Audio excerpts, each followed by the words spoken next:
एक बार शंकर जी को श्री कृष्ण जी के बाल रूप को देखने की प्रबल इच्छा हुई, इसलिए वे एक योगी का भेष बनाकर उनके घर पर चले गए, जहां उन्होंने यशोदा मैया से लल्ला को देखने की इच्छा प्रकट की। लेकिन यशोदा मैया ने उन्हें दिखाने से साफ मना कर दिया। तब भोलेनाथ जी ने कहा, माता, मैं जब तक आपके लल्ला का मुख नहीं देखूंगा तब तक मैं यहीं आपके द्वार पर बैठा रहूंगा। माता ने कहा, चाहे आप जितने भी यत्न कर लीजिए, लेकिन मैं अपने लल्ला को नहीं दिखाऊंगी, क्योंकि मैंने एक बार यह गलती करके पूतना से अपने पुत्र को बचाया है। अब मैं यह गलती दोबारा नहीं कर सकती। इसी तरह पूरा दिन बीत गया। इधर श्री कृष्ण जी भी भोलेनाथ जी से मिलने के लिए व्याकुल थे।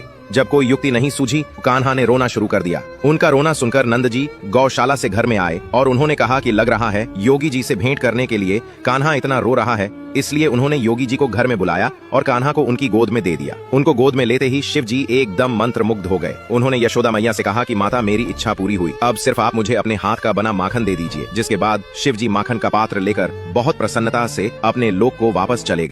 कंस हमेशा श्री कृष्ण जी को मारने के प्रतिदिन नए नए तरीके ढूंढा करता था। एक बार उसने सूक्ष्म बुद्धि को श्री कृष्ण को मारने के लिए बुलवाया, जो कि अपनी बुद्धि के लिए बहुत ही प्रसिद्ध था। सूक्ष्म बुद्धि को स्वादिष्ट भोजन से अत्यधिक प्रेम था।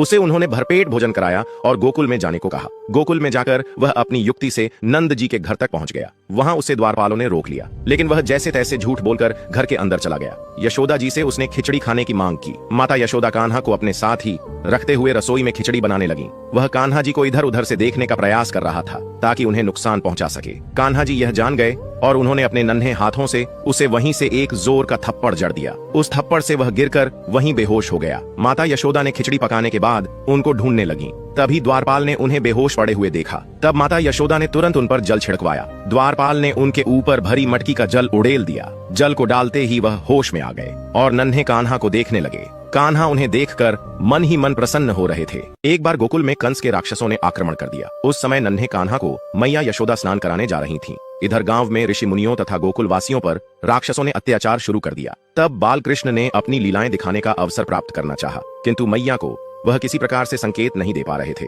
अंततः उन्होंने रोना शुरू कर दिया, जिससे मैया ने समझा कि अब बालकृष्ण को स्नान करना है और मैया उन्हें नहलाने के लिए तेल मालिश करने लगी। मैया ने जैसे ही उन्हें तेल लगाया, राक्षसों के आगे मिट्टी पर तेल आ गया और वे फिसल कर गिर गए। फिर मैया ने उन्हें उबटन लगाया, वैसे ही राक्षस कीचड़ में फंस गए और अंत में मैया ने कान्हा को धूप दिखाई तो राक्षसों के सामने अग्नि प्रकट हो गई और वह इस अग्नि की तपन से झुलस गए। इन सब के बाद मैया ने जैसे ही कान्हा को नहलाने के लिए उन पर पानी डाला तो उधर कंस के मंत्री के हाथ में घड़े का पानी भी गर्म हो गया और वह उसी गर्म पानी से झुलस गया। इस अदृश्य लीला से सभी राक्षस परेशान हो गए और इस प्रकार कान्हा ने मैया की गोद में रहकर भी ऋषियों तथा गोकुल वासियों की रक्षा की और अंततः सारे राक्षस डर के मारे गोकुल से भाग गए। बालकृष्ण अपनी लीला समाप्त कर यशोदा मैया की गोद में सुखद अनुभव कर रहे थे।